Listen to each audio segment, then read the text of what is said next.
കുപ്പൻ നദി. കുപ്പൻ നദിയുടെ ഉത്ഭവം എന്ന് പറയുന്നത് എവിടെയാ? പടിഞ്ഞൽക്കാട് ചുരത്തില. അപ്പം കുപ്പൻ നദിയുടെ ഉത്ഭവം എന്ന് പറയുന്നത് പടിഞ്ഞൽക്കാട് ചുരത്തില. പിന്നെ കുപ്പൻ നദിയും വളപട്ടണ നദിയും, അതായത് കുപ്പം പട്ടണവും അല്ല കുപ്പൻ നദിയും വളപട്ടണ നദിയും, ഈ രണ്ട് നദികൾ സമാന്തരമായിട്ട് രണ്ട് ദിശയിൽ കൂടി ഒഴുകിക്കൊണ്ടിരിക്കുക. അപ്പോ എന്താ മാട്ടൂൽ എന്ന് പറയുന്ന ഒരു സ്ഥലത്ത് വെച്ച് ഈ വളപട്ടണം നദി എന്താവും, ഈ കുപ്പൻ നദിയായിട്ട് കൂടിച്ചേരും. ഏ അപ്പം വളപട്ടണം നദി ഏത് സ്ഥലത്ത് വെച്ചാ കുപ്പൻ നദിയുമായിട്ട് കൂടിച്ചേരുന്നതെന്ന് ചോദിച്ചാല് ഏത് സ്ഥലത്താ? മാട്ടൂർ എന്ന സ്ഥലത്ത് വെച്ചാണ് വളപട്ടണം നദി ആരുമായിട്ട് ചേരുന്നത്? കുപ്പൻ നദിയായിട്ട് ചേരുന്നത്. ഓക്കെ. അതുപോലെ കുപ്പൻ നദി എന്താ 82 കിലോമീറ്റർ ഒഴുകി എത്തുന്നത് എവിടെ? അറബിക്കടലിലാണ് പതിക്കുന്നത്. അപ്പൊ കുപ്പൻ നദി പതിക്കുന്നത് എവിടെ? അറബിക്കടലിൽ. എത്ര കിലോമീറ്റർ ഒഴുകിയാണ് അറബിക്കടലിൽ പതിക്കുന്നത്? 82 കിലോമീറ്റർ ഒഴുകിയാണ് കുപ്പൻ നദി അറബിക്കടലിൽ പതിക്കുന്നത്. പിന്നെ കുപ്പൻ നദിയുടെ പ്രധാന പോഷക നദികളാണ് ഏതൊക്കെ? പാക്കോട്ട് പുഴ, കുറ്റിലോൽ പുഴ, മൂക്കുട്ടത്തോട്, ചിരിയാത്തോട്. ഓക്കെ. അപ്പം ഏതാ? ഒന്ന് പാക്കോട്ട് പുഴ, കുറ്റിലോൽ പുഴ, പിന്നെ മുക്കുട്ടത്തോട്, പിന്നെ ചിരിയോത്തോട്. ഇതാണ് എന്ത്? കുപ്പൻ നദിയുടെ പ്രധാന പോഷക നദികൾ. അപ്പൊ കുപ്പൻ നദിയുടെ ഉത്ഭവം എന്ന് പറയുന്നത് എവിടെയാ? പടിഞ്ഞൽക്കാട് ചുരത്തിലാണ്.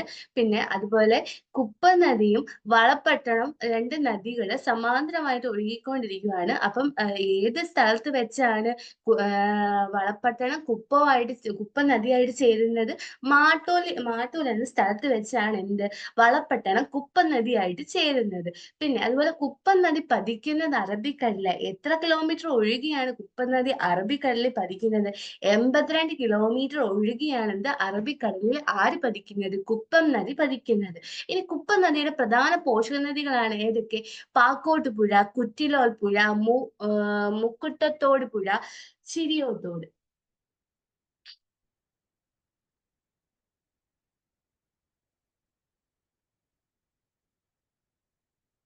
ഇനി മാട്ടൂൽ എന്നറിയപ്പെടുന്ന നദിയും കൂടിയാണ് ആര്? കുപ്പൻ നദി. അപ്പൊ കുപ്പൻ നദി അറിയപ്പെടുന്ന പേരാണ് എന്ത്? മാട്ടൂൽ നദി. അതുപോലെ തളിപ്പറമ്പിലെ ഒഴുകുന്ന നദിയും കൂടിയാണ് കുപ്പൻ നദി. അപ്പം കുപ്പൻ നദി അറിയപ്പെടുന്നത് എന്താ? മാട്ടൂൽ എന്നറിയപ്പെടുന്നത് കുപ്പൻ നദിയാണ്. അതുപോലെ തളിപ്പറമ്പിൽ ഒഴുകുന്ന നദിയും ആര് തന്നെയാണ്? കുപ്പൻ നദി തന്നെയാണ്. പിന്നെ കുപ്പം നദി ഒഴുകുന്ന സംസ്ഥാനങ്ങൾ ഏതൊക്കെയാ? കേരളയും കർണാടകയാണ് എന്ത്? കുപ്പൻ നദി ഒഴുകുന്ന സംസ്ഥാനങ്ങൾ എന്ന് പറയുന്നത്. ഓക്കെ.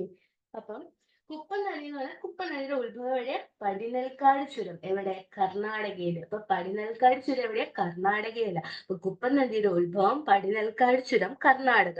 പിന്നെ കുപ്പൻ നദിയും വളപട്ടണ നദിയും ഇത് രണ്ടും നല്ല സമാന്തരമായിട്ട് ഒഴുകിക്കൊണ്ടിരിക്കുകയാണ്. എവിടെ വെച്ചാണ് ഈ വളപട്ടണ നദി കുപ്പൻ നദിയായിട്ട് ചേരുന്നത്? മാട്ടൂലിൽ വെച്ചാണ്. പിന്നെ കുപ്പൻ നദി പതിക്കുന്നത് അറബിക്കടലിലാണ്. എത്ര കിലോമീറ്റർ ഒഴുകിയാണ് അറബിക്കടലിൽ പതിക്കുന്നത് കുപ്പൻ നദി? 82 കിലോമീറ്റർ. പിന്നെ കുപ്പൻ നദിയുടെ പ്രധാന പോഷക നദികളാണ് ഇത്? പാക്കോട്ട് പുഴ, കുറ്റിലോൽ പുഴ, മൂക്കുട്ടത്തോട്, ചിരിയോത്തോട്. പിന്നെ മാട്ടൂൽ എന്നറിയപ്പെടുന്നത് ആര് തന്നെയാണ്? കുപ്പൻ നദിയാണ്. അതുപോലെ തളിപ്പറമ്പിലൂടെ ഒഴുകുന്ന നദി എന്ന് പറയുന്നത് കുപ്പമാണ്. അതുപോലെ കുപ്പൻ നദി ഒഴുകുന്ന സംസ്ഥാനങ്ങൾ ഏതൊക്കെ? കേരളയും കർണാടകയും. ഇനി നമുക്ക് മറ്റ് ചില നദികളെ പറ്റി, ഇമ്പോർട്ടന്റ് ആയിട്ടുള്ള നദികളെ പറ്റി നോക്കാം. അപ്പം തുഷാരഗിരി വെള്ളച്ചാട്ടം. അപ്പൊ തുഷാരഗിരി വെള്ളച്ചാട്ടം സ്ഥിതി ചെയ്യുന്ന നദിയാണ് ഏത്? ചാലിപ്പുഴ. അപ്പൊ ചാലിപ്പുഴയിലാണ് ഏത് വെള്ളച്ചാട്ടം സ്ഥിതി ചെയ്യുന്നത്? തുഷാരഗിരി വെള്ളച്ചാട്ടം. അപ്പൊ തുഷാരഗിരി വെള്ളച്ചാട്ടം സ്ഥിതി ചെയ്യുന്നത് എവിടെയാ?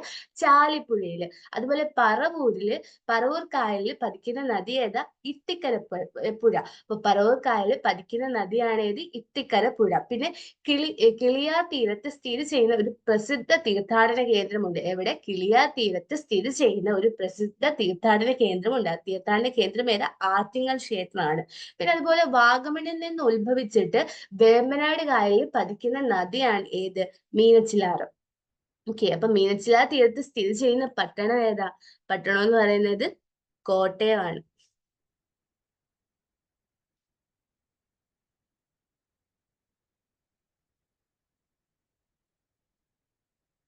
ഓക്കെ.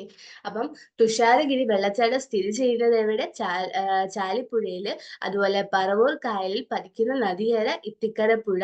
പിന്നെ കിളിയാർ തീരത്ത് സ്ഥിതി ചെയ്യുന്ന പ്രസിദ്ധ തീർത്ഥാടന കേന്ദ്രമാണ് ഏത്? ആറ്റിങ്ങൽ ക്ഷേത്രം. അതുപോലെ വാഗമണിൽ നിന്ന് ഉത്ഭവിച്ച് വേമ്പനാട് കായലിൽ പതിക്കുന്ന നദിയാണ് ഏത്? മീനച്ചിലാറ്. പിന്നെ മീനച്ചിലാർ തീരത്ത് സ്ഥിതി ചെയ്യുന്ന പട്ടണമാണ് ഏത്? കോട്ടയം.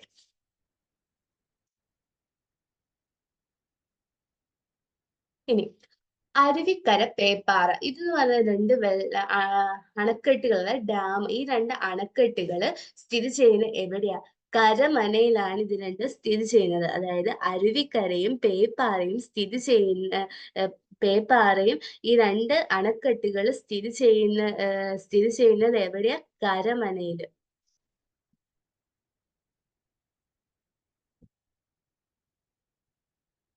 കരമന റിവർ. ഓക്കെ. അപ്പൊ കരമന നദിയിലാണ് ഏതൊക്കെ ഡാമുകൾ സ്ഥിതി ചെയ്യുന്നത്? അരുവിക്കരയും പേപ്പാറയും സ്ഥിതി ചെയ്യുന്നത് ഏത് നദിയിലാ? കരമന നദിയിലാണ്. ഇനി വളപ്പട്ടണം നദി ഉത്ഭവിക്കുന്നത് എവിടെ വെച്ചാ? ബ്രഹ്മഗിരി കുന്നിൽ നിന്ന്. അതായത് ബ്രഹ്മഗിരി കുന്നിൽ നിന്നാണ് ഉത്ഭവിക്കുന്നത്? വളപ്പട്ടണം നദി ഉത്ഭവിക്കുന്നത്. പിന്നെ കടലുണ്ടിപ്പുഴയുടെ പ്രധാന പോഷക നദികളാണ് ഇത്? ഒലിപ്പുഴയും വേളിയാറും. വേളിയാർ ഓർക്കാൻ വേണ്ടി വേളി, അതായത് കല്യാണം, ആ വേളി ഓർത്താൽ മതി. ഇപ്പൊ വേളിയാറ് കിട്ടും. ആഹ് ഇനി കല്ലുണ്ടിപ്പുഴയുടെ പ്രധാന പോഷക നദികളാണ് ഏത്? ഓലിപ്പുഴയും അതുപോലെ വേളിയാറും. ഇനി മുക്കം പട്ടണത്തിലൂടെ ഒഴുകുന്ന പുഴ ഏതാ? ഇരുവഴിഞ്ഞിപ്പുഴ. അപ്പൊ മുക്കം പട്ടണത്തിലൂടെ ഒഴുകുന്ന പുഴയാണ് ഏത്? ഇരുവഴിഞ്ഞിപ്പുഴ. അപ്പൊ ഇരുവഴിഞ്ഞിപ്പുഴ എന്ന് പറയുമ്പോൾ ആരെ ഓർക്കും നമ്മള്? കാഞ്ചനമാലനെ ഓർക്കും അല്ലെ? അപ്പൊ മുക്കം പട്ടണത്തിലൂടെ ഒഴുകുന്ന പുഴയാണ് ഏത്? ഇരുവഴിഞ്ഞിപ്പുഴ. പിന്നെ തേജസ്വിനി പുഴ എന്നറിയപ്പെടുന്നത് ഏതാ? കാര്യങ്കോട് പുഴ. അപ്പൊ തേജസ്വിനി പുഴ എന്നറിയപ്പെടുന്നത് ആരാ? കാര്യങ്കോട് പുഴ. അപ്പം അരുവിക്കര, പേപ്പാറ ഈ ഡാമുകളൊക്കെ സ്ഥിതി ചെയ്യുന്നത് ഏത് നദിയുടെ തീരത്ത? കരമന നദിയില. പിന്നെ വളപട്ടണം നദിയുടെ ഉത്ഭവം എന്ന് പറയുന്നത് എവിടെ? ബ്രഹ്മഗിരി കുന്നില. പിന്നെ കടലുണ്ടിയുടെ പ്രധാന പോഷക നദികളാണ് ഏത്? ഒലിപ്പുഴയും വേളിയാറും. പിന്നെ മുക്കം പട്ടണത്തില് ഒഴുകുന്ന നദിയാണ് ഏത്? പുഴ. തേജസ്വിനി പുഴ എന്നറിയപ്പെടുന്നത് ഏതാ? കാര്യങ്കോട് പുഴ. ഇപ്പൊ തേജസ്വിനി പുഴ എന്നറിയപ്പെടുന്നത് ആരാ? കാര്യങ്കോട് പുഴയാണ്.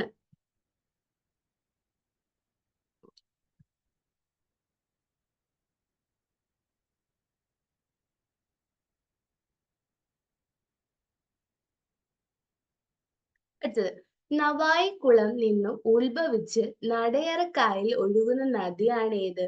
അയിരൂർ പുഴ. രണ്ടാമത്തെ ഏറ്റവും ചെറിയ നദിയും കൂടിയാണ് ആര്? അയിരൂർ പുഴ. അപ്പൊ ഈ അയിരൂർ പുഴയുടെ ഉത്ഭവം എന്ന് പറയുന്നത് എവിടെയാ? നവായിക്കുളത്താ. അവിടെ നിന്ന് അത് ഉത്ഭവിച്ചിട്ട് എങ്ങോട്ട്, ഏത് കായലിലേക്ക് അത് ഒഴുകുന്നത്? നടയറ കായലിലേക്കാണ് ആരൊഴുകുന്നത്? അയിരൂർ പുഴ ഒഴുകുന്നത്. അപ്പൊ അയിരൂർ പുഴയുടെ ഉത്ഭവം എന്ന് പറയുന്നത് എവിടെ? നവായിക്കുളത്ത്.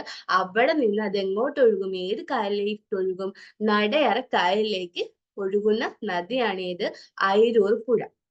അതുപോലെ തിരുവനന്തപുരം ജില്ലയിലെ പന്തലക്കോട് കുന്നുകളിൽ നിന്ന് ഉത്ഭവിച്ച് അഞ്ചുതെങ്ങ് കായലിൽ പതിക്കുന്ന നദിയാണ് ഏത്? മാമമ്പുഴ. അതായത് തിരുവനന്തപുരം ജില്ലയിലെ പന്തലക്കോട് കുന്നുകളിലാണ് ഉത്ഭവിക്കുന്നത്? മാമമ്പുഴ ഉത്ഭവിക്കുന്നത്. എന്നിട്ട് ആ നദി എവിടെ ചെന്നാ പതിക്കുന്നത്? അഞ്ചുതെങ്ങ് കായലിലാണ് ചെന്ന് പതിക്കുന്നത്. ഏത് പുഴയാ? മാമമ്പുഴ. അപ്പൊ മാമമ്പുഴയുടെ ഉത്ഭവം എന്ന് പറയുന്നത് എവിടെയാ? തിരുവനന്തപുരം ജില്ലയിലെ പന്തലക്കോട് കുന്നുകളിലാണ് അതിന്റെ ഉത്ഭവം. അത് പതിക്കുന്നത് എവിടെയാ? അഞ്ചുതെങ്ങിൽ. ഇപ്പൊ മാമമ്പുഴയുടെ ഉത്ഭവം എന്ന് പറയുന്നത് തിരുവനന്തപുരം ജില്ലയിലെ പന്തലക്കോട് കുന്നുകളിലും അതിന്റെ പതനം എന്ന് പറയുന്നത് എവിടെ? അഞ്ചുതെങ്ങ് കായലിലുമാണ് അത് പതിക്കുന്നത്. പിന്നെ ചെമ്മുഞ്ഞിമൊട്ട മലനിരകളിൽ നിന്ന് ഉത്ഭവിച്ച് അഞ്ചുതെങ്ങ് കായലിലേക്ക് പതിക്കുന്ന നദിയാണ് ഏത്? വാമനപുരം പുഴ. അപ്പൊ വാമനപുരം പുഴയുടെ ഉത്ഭവം എന്ന് പറയുന്നത് എവിടെ? ചെമ്മുഞ്ഞിമൊട്ട മലനിരകളിലാണ് അതിന്റെ ഉത്ഭവം എന്ന് പറയുന്നത്. അതിന്റെ പതനം എന്ന് പറയുന്നത് എവിടെ? അഞ്ച് തെങ്ങ് കായലിലാണ്. അപ്പൊ അഞ്ച് തെങ്ങ് കായലില് പതിക്കുന്ന പതിക്കുന്ന നദിയും കൂടിയാണ് ഏത്? വാമനപുരം. അപ്പൊ വാമനപുരത്തിന്റെ ഉത്ഭവം എവിടെ? ചെമ്മുഞ്ഞിമുട്ട മലനിരകളിലും പതനം എന്ന് പറയുന്നത് എവിടെ? അഞ്ചുതെങ്ങ് കായലിലുമാണ്. ആരുടെ പതനം? വാമനപുരം പുഴയുടെ പതനം എന്ന് പറയുന്നത്. പിന്നെ കടലിനോട് ചേർന്ന് കാണപ്പെടുന്ന വലിയ ജലാശയങ്ങൾ.